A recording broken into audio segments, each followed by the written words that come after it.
This podcast is a production of Digital and Creative Media Works. To help support us, head to dcm.works to find links to our other show notes, Patreon, and merch. Hey guys, welcome back to the Alpharotus Podcast, official podcast of Digital and Creative Media Works. My name is David DCM, creative director, lead writer, and I'm joined as always by my co-host Ben. Hi.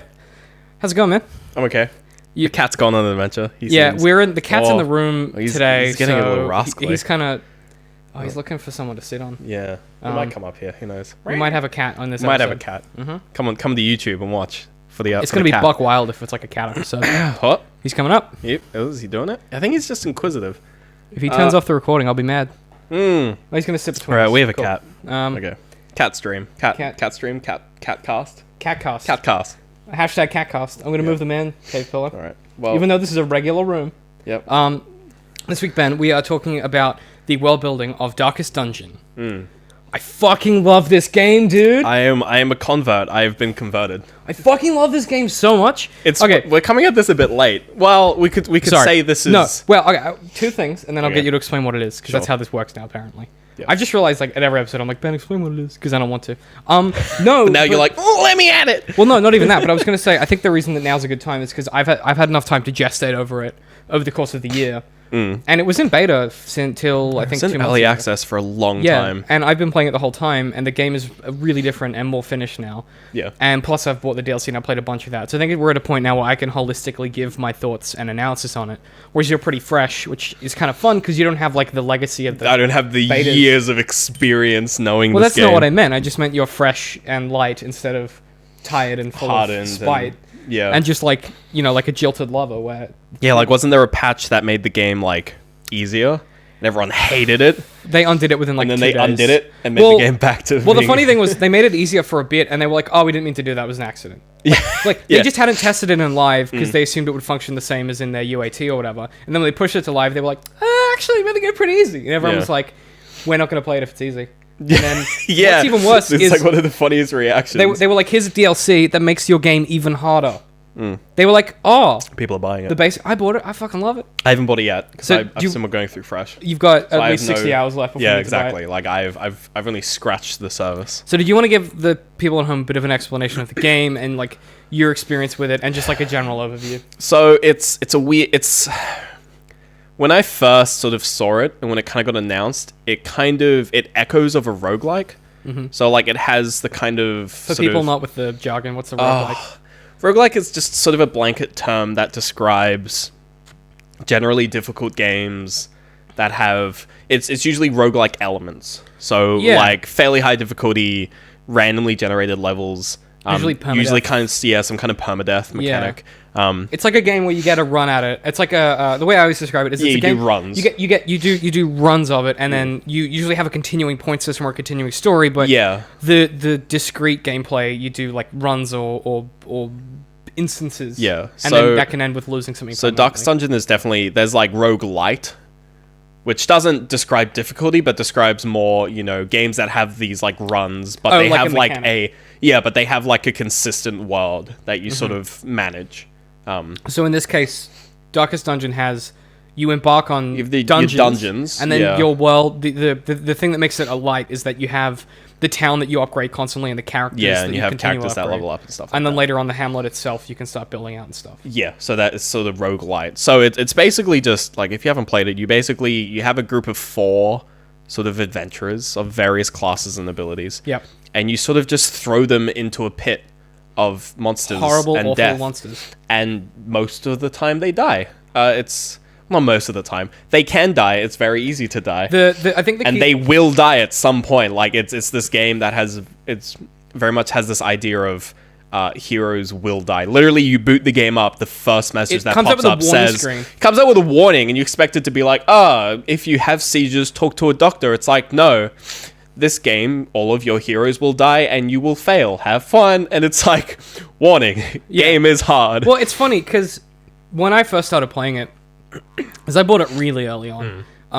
Not to be like a fucking hipster about it or I anything. bought it a week ago, so I mean, Yeah, but I bought it pretty early on because like the minute I saw it, I was like, and people at home of our generation might understand this. When I saw it, I was like, oh, it's Adventure Quest, but for grown-ups. It's like That's a good way to put it, actually. It is Because- very Adventure Questy. because for those of you who don't remember, I can't play Final Fantasy because, as we know, it's anime, so I actually contract. I get a blood you get a blood nose. I get a blood nose, and then there's Yeah. internal bleeding also. So I can't play Final Fantasy because it's too similar to anime. And I also can't do like a lot of turn-based games because I don't hate myself. So when I played this, I was like, because I grew up with Adventure Quest. That was like the main game that I played because it was a web game. You didn't have to install anything, so we were allowed to play Adventure it. Quest was a weird cultural thing. It's I still remember. happening. Yeah, Still well, I making it. remember going to like the library, like the Indrapilli library. Shout outs to Indrapilli. For when that I was in, OG like- Brisbane ref. Yeah, when I was in like grade 7, and there would be kids like playing Adventure Quest Yeah. on the computers there. Some and it was crazy such shit, a dude. weird thing. Well, it's a weird game in a lot of ways, and I was explaining this to someone the other day because I was trying to explain Darkest Dungeon. Adventure Quest is so strange because it's a game with a massive community that you can only play by yourself. Yeah, It's so weird. Yeah. Because everyone's really interconnected. They always talking and stuff, but you can only play it by you know, yourself. play it, yeah. And so what that meant is that your adventure was kind of your own journey or whatever. And I think this Darkest Dungeon is like the natural extension of that. And it goes, well, what if the things that made this interesting, so like the fact that it's a universal experience, you can talk to people about it and learn stuff, but also it's just your adventure. Plus, like, what if it was really hard? And like, how would you make this interesting to someone that likes playing like Call of Duty? Like, you know, like people gamers now. Yeah, The word gamer mainstream. the word gamer makes my skin crawl, but you know what I mean. Like, yeah. How do you make it accessible in a way that's going to feel interesting? And they went, you make it really hard. You focus on like a bunch of different afflictions which characters can get. Yeah. I think the most significant thing in this game that makes it different from everything else is the stress stat. Stress is a really, really interesting mechanic. Do you want to give us a bit of the? Because you'll explain it better than I will. 'cause Yeah. It's changed a bit since I've started, but Okay. yeah, give us like a bit of the rundown of how stress So works. it's a game based on combat, right? It's a video game. It has combat. So your party members in your squad, they have health, and health works fairly traditionally. It goes to 0. You Well, die. We'll you're get into that at later. death, so it works like D&D, where you're at death's door. Yeah. And if you're dealt a significant blow, then you die for good. Yeah, you know, so you can be dying. But You health can, yeah. health works in the sense that you take damage and you heal it, and it's a number. Mm-hmm. But then there's a second one called stress, which is every character has stress out of 200. Yeah, Yep. every character. Yep. And Iterative in 2 segments, so 100 yeah, and so 200. there's 2 halves of stress, and it's essentially you take damage to this meter basically. Yep. And and like characters will just get stressed randomly sometimes. You know, you'll take little bits of stress sort of here and there. Just from like Sort of being in a just- spooky dungeon, Yeah, just or from like existing. getting hit by like a skeleton that kind of spooks you a bit. Yeah, and like some enemies have attacks that deal like no damage, but deal Right. a shit ton of stress. So here's the cool thing about the way that connects to the world, right? So this is like a Lovecraftian, awful, oh yeah, kind of it's super Lovecraft. Cthulhian. So like you get these characters, like these awful like undead characters that will cast spells upon you, and what that spell will do is it will make you see like eldritch horrors in your Yeah, mind, and that you'll stresses you out. Yeah, and you'll freak out. And it's this really cool thing where like I don't know how they did it. I don't know which it must have happened at the same time, but they came up with this really intricate gameplay system that's fun to play that informs the world in such a compelling way. Because Yeah. like when a character, like, this is the funny thing, right? Like they're all like stock characters. There's like 8 or 9 classes, and I think there's like 10 with the DLC maybe. Yeah. And then there's mods. And there's mods, which is like some of them are fucking That's buck another- wild, yeah. dude. But one of the cool things about that whole system is that what ends up happening is you get attached to certain characters, and even if not by name, you're like, that's my main healer, that's my Yeah, main, that's my boy. that's oh my God. guys. Yeah. And I've got characters that are like resolve levels. So like I've got max level characters who I've played with for like 20 hours, and 2 of them died last night in the same run. And I was just like shat. I was like these are like one of the guys was like my healer from like when I picked Like up the day game one. again like 6 months ago. He Yeah. was like my main dude, and he got his fucking face torn off, dude. Yeah. He just got pulled apart. This was Archer character who I'd spec'd in like debuff and heal. He got fucking shredded, and I was so upset. And then my Vestal died. My healing character, my cleric character died as well. And I just sat there and I was like, abandon quest. Yeah. Like flee. Like, and, Yeah, and- what's really cool about that is when you do that, those characters take stress. But also when they see someone else die, they take stress. But they also have the chance to contract like a permanent. So there's the thing that makes the stress different than just like a regular game meter. Yeah. Is that when you get to those thresholds of stress, 100 you have a test of resolve. And a test of resolve, you either have a virtue, you either come out of it with a virtue or a You either fucked or they become like your character either gets a stronger hero. or they they crave into the stress and they get like a negative trait. And when we say they get stronger, that's like rare. Like 99% of the time, your character will just become like a fucking babbling mess. I mean, I've got one dude who I've given items to that make his virtue chance higher, and then I also gave him a more stress item. So he just constantly... He's just constantly getting virtues. Oh, It's really cool. That's kind of cool. So there's some kind of cool end game stuff you can do with that to make certain characters stronger. But the way it works is a certain character can hold a certain number of virtues and... I want to say they're called so they're called quirks. So they're right. So quirk is bad, virtue is good. No. So they're overall they're quirks. Yeah. And there's good quirks and bad quirks, essentially. Yeah. So you got the positive and negative, and for each of those, you can hold up to 6 of each. And they're sort of general. They're kind of just general like mechanical changes. Usually just minus like 25 versus stat Eldritch, or minus 25 in the wetlands, or minus 10% max HP, whatever it is. But the really cool thing about the way that Darkest Dungeon does it is they eventually get cycled out, all of those, as you gain more. So like when you gain a new virtual bumps, whatever's on the bottom of the list out. Or you can pay money to lock them in permanently. Or you can pay money to remove them as well. To remove them, which is kind of a waste of money because they're eventually going to get knocked out anyway. You can, but removing bad traits as well. Yeah, well, and you can also remove good traits if you want, which you might be like, why? Yeah, no, it's if you're at a certain level, you're kind of metagaming it. So, but the cool thing with a lot of the meta stuff that I've started to realize is, as much as I know all of the meta stuff, I don't think of it as being like, I know how the game works. I'm like, I know how this world works. Like, it's so weird. When I describe it, I'm not like, oh yeah, I did like this amount of percentage buff and I had like I'm like, I gave this character a magic Bible that made him better at resisting skeletons. I'm not like, well, it gave him a plus 25%. like, because the world building is so ingrained in the mechanics that you can't separate them. Yeah, there's like, it's a weird thing where if you want to go in and like min-max, if you go in expecting a game where you're able to really like hardcore min-max like all of your characters like abilities and like really like power game, the game just kind of like kicks you in the face and it's like, no, stop it. Well, because so much stuff just happens where like there'll be traits that your characters will take on that just fuck you. They can ruin an entire build for that dungeon instantly. Yeah, like probably my favorite bad trait, and probably just because of how ridiculous and how many dumb like situations it's put me in, is kleptomaniac, which is basically in the dungeons you can sometimes come across things you can interact with, and kleptomaniac basically means that they call them curios. Yeah, curios, like curious things. And kleptomania basically means that this character, whenever they come across something, pick up everything. They will be like, haha, and they'll just touch it. They'll just grab. It's like things. a rotting fish, and they're like, yes. They're like, yes, please. Oh. And probably the funniest thing I've ever had is I've been avoiding. There are certain curios which are kind of like difficulty increases, sort of self-imposed difficulty triggers. There's some. Finish your story and then I'll. So you can, and I've been avoiding them like the plague. Like I'll go up to them, I'll see what they say. It'll be like, put out your torch, like embrace the void for more treasures, and I'm like, no thanks, I'm fine. Dude, you got it. Oh, so I went up to this one and I saw it on my map. I was coming up to it. I was just like, all right, I'll just go past this. I get close to it, and this dude jumps like. out. Far back of the party, he's like, "Oh, let me just get my hands on this," and you're like, "No!" And I'm like, "No!" Luckily, the shrine didn't do anything; it kind of just fizzled out. But I was like, "You motherfucker, don't do that!" So here's where the world building gets fucking crazy. Yeah. So can you move your mic away from your face a little bit? All right, I'm getting a bit loud. Yeah. Here's where the game gets completely insane. Those different curios in the world, you can apply different items to for different outcomes. Yeah. So you can drag. So a good example is like you can come across like a cursed altar.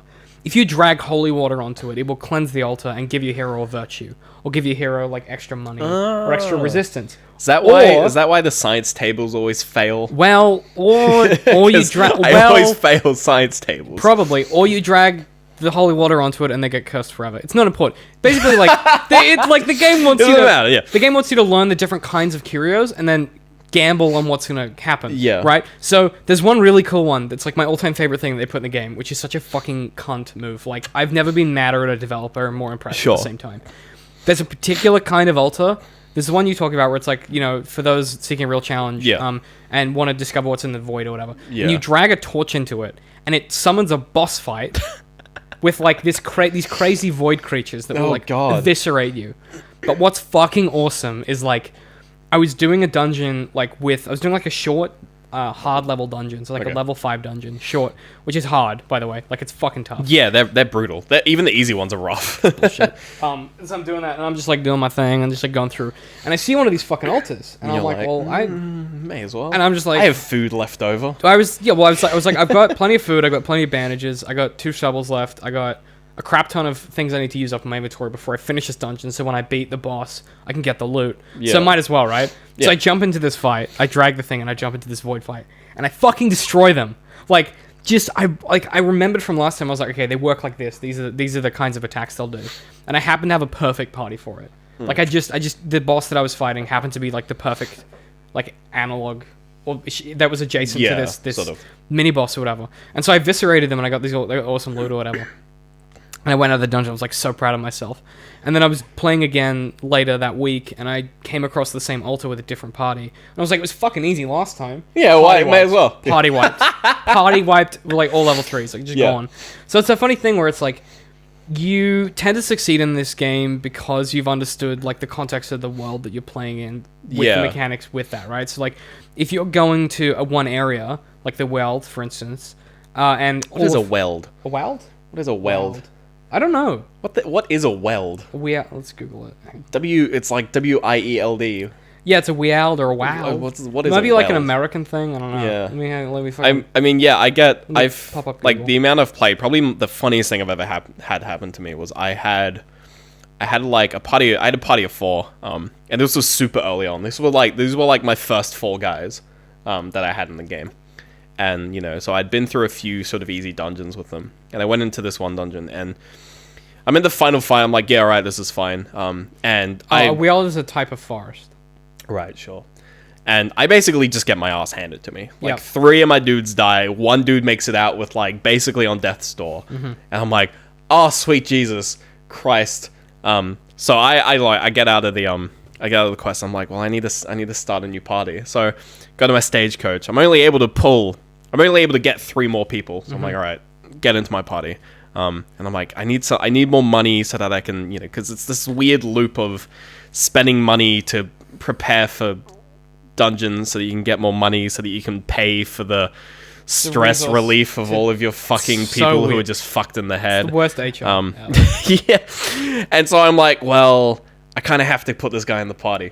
So the party immediately after this was 3 just like fresh-faced, just like haven't seen anything, just straight off the boat. Yep. Like, just thrust them into battle, and they're being led by this lunatic who has seen all his friends die. Yep. And it went okay. Yep. He sort of instantaneously lost his mind and started babbling crazy shit. Could you imagine? And like, everyone came out of it worse for wear, but it worked. Could you imagine being those guys? Like, Yeah. And then, like this veteran is like, yeah, we're going to the dungeon, and then like he loses his fucking mind. You're like, oh, You're like, god, oh, this is a crazy guy. I don't know this guy. There's some shit though. Like, there's some shit that happens in that game. Like, I don't know. Like, if the story is so interesting. Well, it's so crazy because I played, when I sort of played like my first things, you get the impression of like, characters dying, you get sort of like the game just loads all of these mechanics onto you that make you feel horrible. Yep.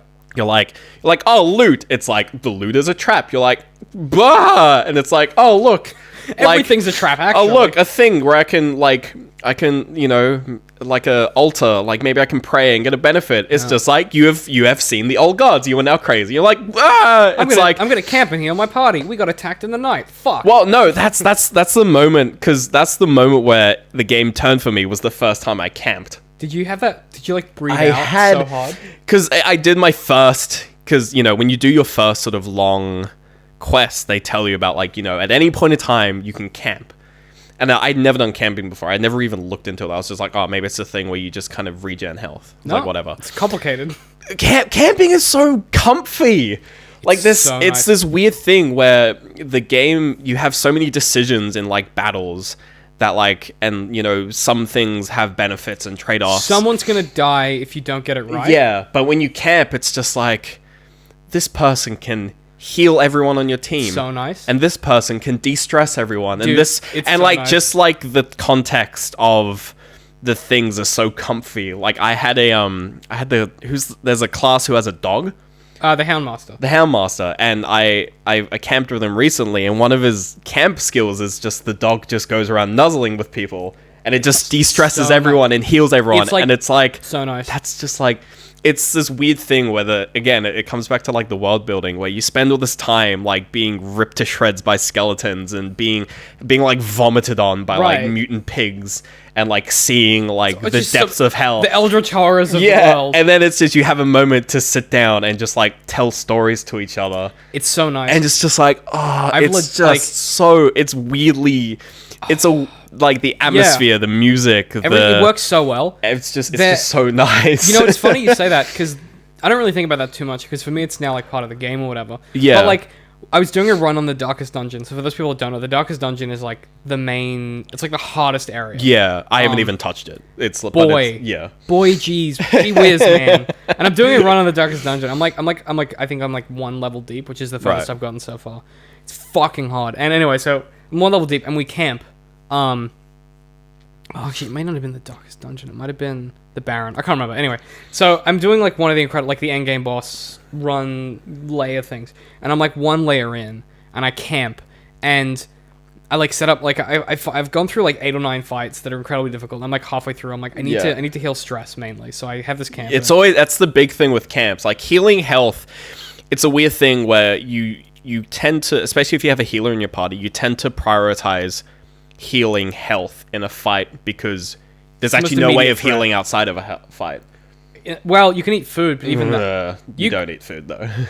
Well, It's not really.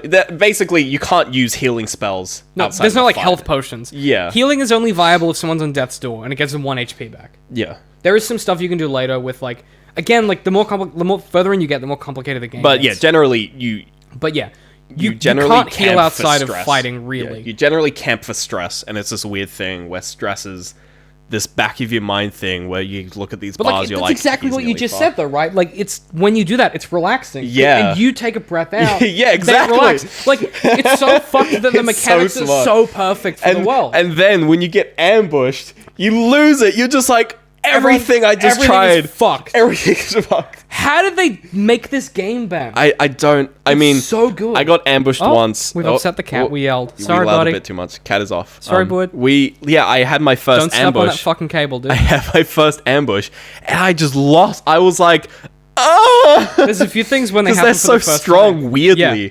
Well, it's because you're in the dark. That's the main Yeah. thing. Because in the dark, you don't you sit on my jacket. Don't you do it. Oh. Don't you do it. Oh, he looks. Crookshanks, Nelson McNeil. Don't you sit on that His fucking middle jacket. name is Nelson. Yeah, like The Simpsons. Oh, okay. All right. Um, he's backing up. The cat, for those of you at home everyone who can't see what's Sheds like happening. a cat. The cat is now staring at my chair, thinking it's a good place to sit, and he almost jumped on my black jacket, which I would We could just chuck him in a blanket. Oh, he's absolutely gonna do it. He's gonna fall off. I'm getting my jacket back. The cat strikes back.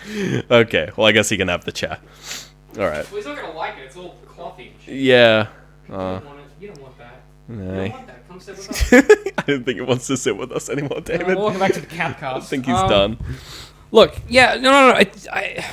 How did they do it? Like, well, like you're a game developer. How do you get to like such a perfect idea? Like, what do you think? Do you think that they came up? Where would they have started? Do you think? I don't know where they started, but I think the stress meter is actually really smart because it's the place where they, excuse me, it's a weird thing where they've scaled it in such a way where you get worried about 50% stress.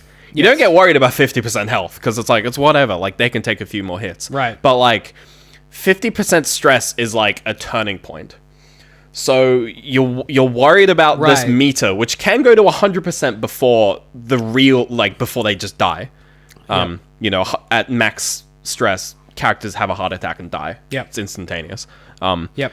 So they scaled in such a way where you're worried about getting it to 50%. That's a good point. And when it hits 50%, it's not they die, because when someone dies, you don't have to worry about them anymore. Yeah, it's gone from your. When someone problem. dies, you're like, oh shit, they died. I don't have to de-stress them. I don't have to pay for their upgrades anymore. But also now I'm fucked. Oh yeah, but like, And the trinkets are gone. it's a weird thing where you don't. There's one less mouth to feed. But when they hit 50% stress, not only do they start becoming useless, they're kind of like 50% dead in terms of how They're useful they basically are. nearly dead. They start affecting the rest of your team And also they- start pulling everyone else They make down. everyone else more stressed, and also they take more stress damage. Yeah. And also they now probably have a quirk that's Oh, gonna absolutely. make things worse. But also, every time you walk anywhere, they chat and make everyone else stressed. Like, it just... it's way too close to like a Walking Dead real life situation.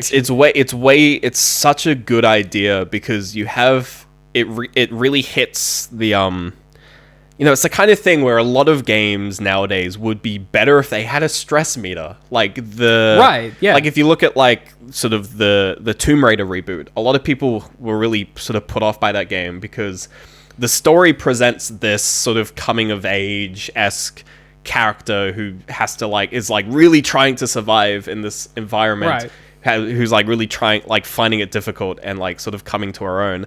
But then the gameplay, she's just mowing down people with a bow. She's a fucking war machine. She's a fucking murderer, Yeah. and you're like, where is that line? Like, Because like it should be a survival game, right? yeah, In some ways. it's like if Tomb Raider had a stress meter, like it would be so much better because now suddenly Could you imagine can't just killing a mow dude down. and like how stressful that Yeah, would be? like a shooter where you kill a dude and then your character just like vomits because they're just yeah. fucked. But there's some stuff that like it's funny you say that. The to me it's interesting that I think that it's not a palatable thing to add into games because it's so it doesn't fit the power fantasy and it also mold. doesn't fit like the worlds of most games. Like even though it would like functionally in our heads it works in Tomb Raider, the problem is like it doesn't suit what that game is trying to do, which is create the power fantasy of being like It's just trying to be an Uncharted essentially. yeah. Whereas like I feel like Darkest Dungeon, it so knows what it is. Oh, it It's like- 100% is aware of the fact that It comes with a warning that says this game is hard. Like, yeah, you're yeah. aware beforehand that you're going to get punished. Yeah. And that, to me, they don't apologize. They're like, look, the whole point of this game is that it's hard, and to succeed, you have to be smart. Yeah. And you also, more crucially, I think this is like the crux of why the game is so good. Crucially, at some point, you will have to sacrifice someone to succeed. Yeah. Like, you'll be like, I've got to fucking throw this guy under the bus. I don't have a choice. Like, I've had a few runs where I've had like 3 people on death's door, and they're just not dying. So I'm like, I can run away now. Like I can run immediately. but it's I'm gonna be easier so with less close, people. and I could if I lose one more, that's fine. But I'm so close to succeeding, I'm just gonna keep going. And I'm then gonna keep everyone these dies. people who are literally Everyone fucking every time. either everyone dies. Every time everyone dies. I've had a few runs where But I've had people on death door and they've survived, and it's like you get a few weeks off. Here's the stress though, right? Because if you abandon the battle, it doesn't always work. It's like Pokemon. If you run, you lose a turn. Really, there's some abandon this. Yeah, Man, I kind doesn't always work. Kind of wish you didn't tell me that now. Oh, sorry, dude. I thought you'd been through that. I haven't been through Oh, that. you'll be in like a fight and you'll be like everyone's dying. I wanna you get run. abandoned, and the character gets stressed. And you're like, no! They fucking thought of everything, goddamn. Anecdote. Yeah, they fucking know Oh, what goddamn you're it. about. Anecdote. I was in a level 5 dungeon. It was a long quest, so like I packed lunches for days. I've got like 4 stacks. I want to talk about food. provisions after this. But We'll get to continue, that. yeah. I've got like 4 stacks of 12 food. Like I'm set, Yep. right? I got like the rest of my inventory is torches. Like I'm ready. Yep. And like I've got like 3 campfires ready. Like I'm good. And so like I'm trucking through this dungeon, and it's fucked. Like things like it's not good, but I'm doing pretty well. And like I get through sort of I'm like halfway through. No, I'm maybe like 3/4 of the way through. And I'm in this fight, and I get this boss that I'm trying to find is there. Like, I'm not ready. Like, I was gonna camp Yeah. and be, but I'm not ready. So my character's are stressed, whatever. And like, he's pummeling the shit out of me, and I realized straight away as I'm playing it, I'm like, oh, I need this class to beat him. I was like, I need someone's gonna debuff his damage because he's hitting too hard. Sure. But I don't have that right now, so I can't win. So I need to flee. Yeah. Oh, most of my party was on like a lot of stress. Like they were pretty close to like full 100%.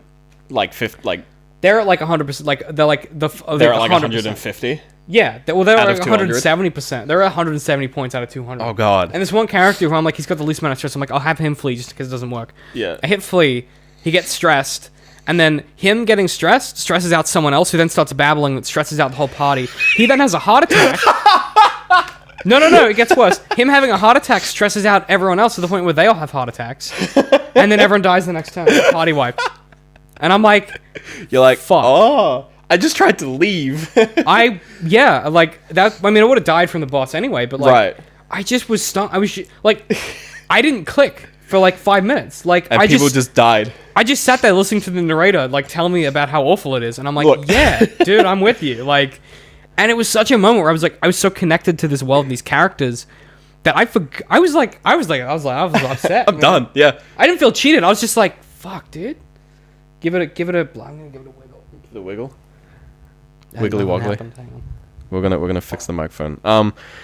Probably the coolest kind of mechanic I like in Darkest Dungeon is the provisions. Oh yeah, give Because- us a bit of the rundown. Yeah, provisions. When you enter a dungeon, you get an opportunity to purchase like consumables and stuff to sort of carry on in the dungeon. Right. Because you have a sort of a you have like 16, like 10 inventory slots, something like 12. You don't have many. I think it's 12. Yeah, you have some inventory slots, and you essentially, that's used for like everything from like loot to quest items, Food, campfires, torches. everything. Yeah.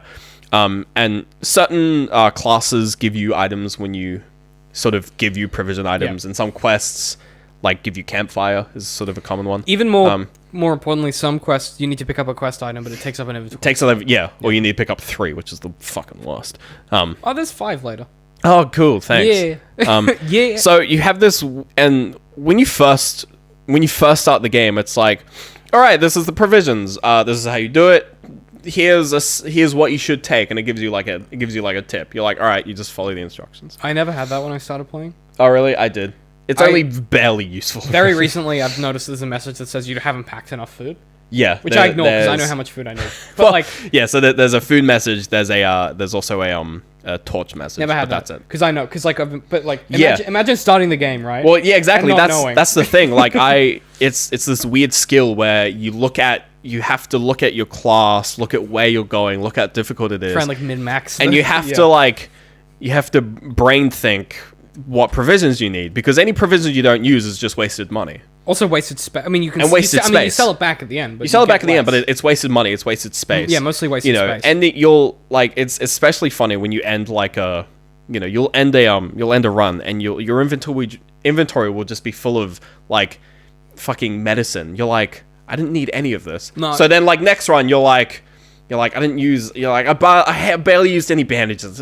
We'll take 4 of those. I barely used any fucking blight fucking curatives. I'll take a few of those, and then every single time it fucks you. Every single time you just get fucked. You get fucked. But the thing, okay, here's what's fun about like, and it's this really funny, like it's this mini game where it's like, do you remember how much stuff you needed to complete the quest last time? You're like, not at all. But what's crazy is you also have to, like, there's so many things in your head. You're like, what area am I in, first of all? So am I in, like, a blight heavy or a bleed heavy area? Is it going to be, like, a lot of getting stunned? Should I be bringing, like, should I buy a lot of holy water to avoid being stunned? What am I, like, looking at here?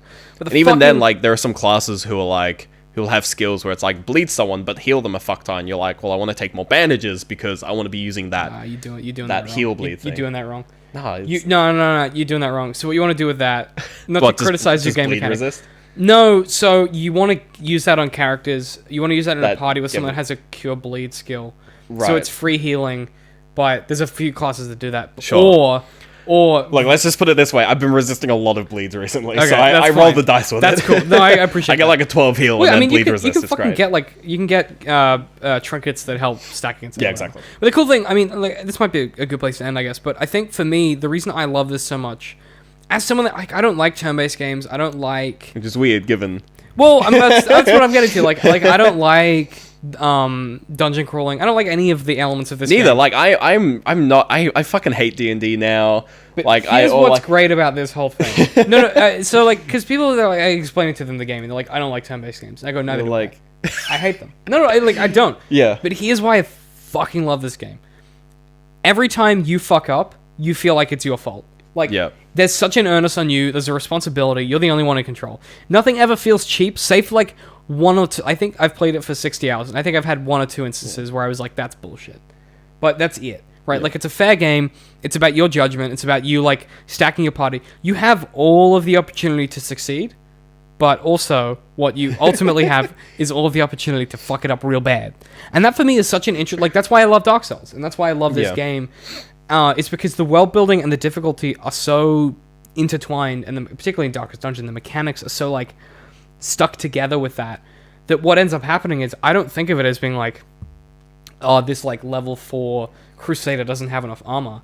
I'm like, he got fucked up in that last dungeon. Yeah, I need to, like, he needs a rest. I need to like help this bro out. I got to give him some more Yeah. armor. Chuck him in the tavern for a week. He needs to chill out. You know, I'm gonna give him 2 weeks off because I've got a thing where like I now have in the town people get like default a little bit of stress from just not being on a quest. I got that Right. now.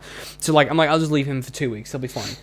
And I come back and I'm like, dude, it's time to get back into action. I'm not like, I need a Crusader. Who am I gonna pick? I'm like, I gotta fucking roll Jerry out again. You know what I mean? Like, it's such a because I play with the world and the mechanics, but because they're together, I never feel like I'm playing the mechanics. Yeah. And that's what I hate about turn-based games. I hate being like, how do I min-max the fucking debuff like bullshit? I hate that shit. I think a reason, like, I've been really enjoying it because I play a lot of turn-based games, and it's always really, like, fucking annoying when you're, like, do an attack, and it's, like, it failed. You're, like, in any other game, it's the most, it's not, like, it sucks, but it's also just, like, annoying. You're just, like, why? Like, that...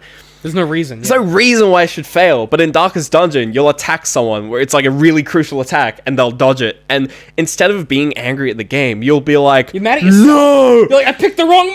Well, not even that. I'm You're in just trouble. not even just getting angry at yourself. Oh, You'll just just the be like, horror? oh shit. Well, because like, every turn shit's counts. gonna, Every single move, you have to not fuck up. So when you miss one, you're like, like my plan for the next 5 turns is gone. Like, yeah, and it's this so weird thing awful. where because they kind of front load you with this idea of like failure is common. You know, pretty much everything you do has a roll on it, Right. and the roll is heavily stacked to failing. So it's a lot of the time. Yeah, it's, no, you're right.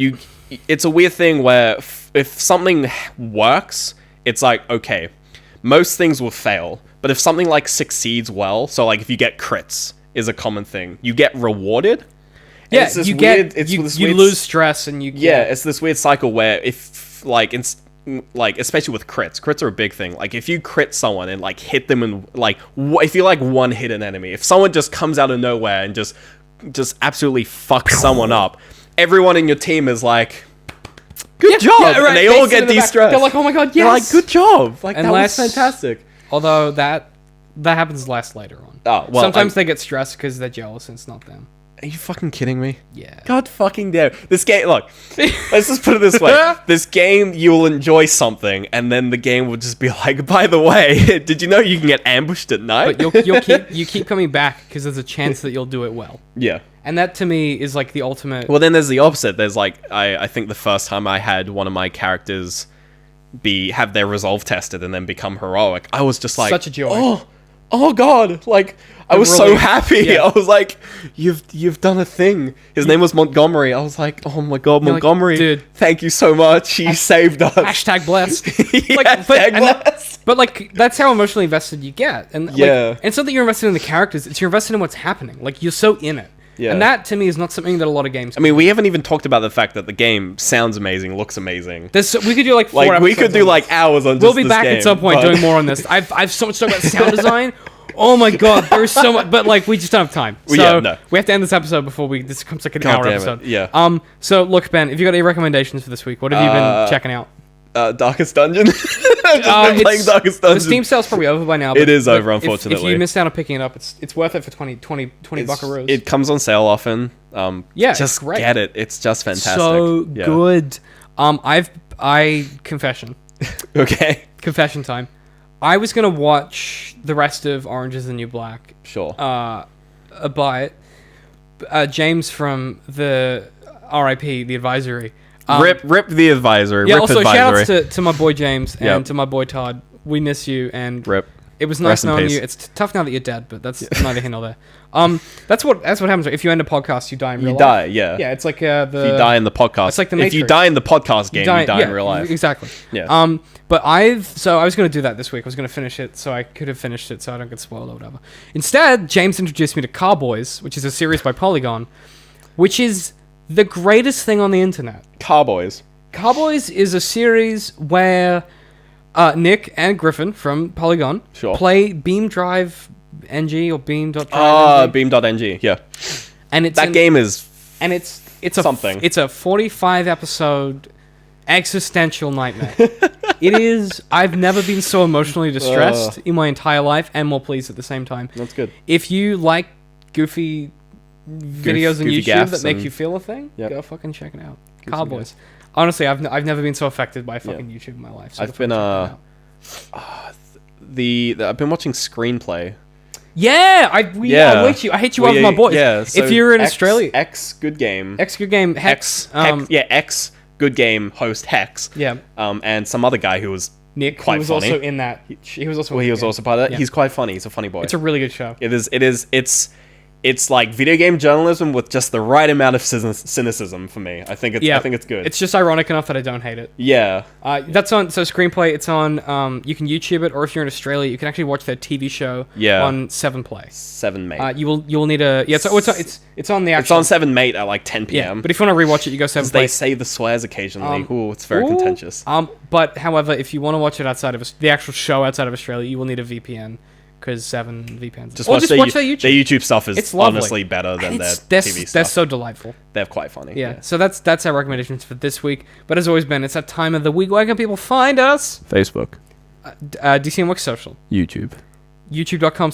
You throw them in the different order every time. I do. YouTube.com/DCM. I don't remember the order. I know. Twitter, At DCM_works. Patreon. Patreon.com/DCMworks. Shoutouts to our patrons. Shoutouts. Thanks, guys. If you want to help support the show, it's the best way to do it. Uep Kumans, we've still got Anonymous in the mix Uep. somewhere. Jordan Corbo, he's fucking with it. You know what I'm saying?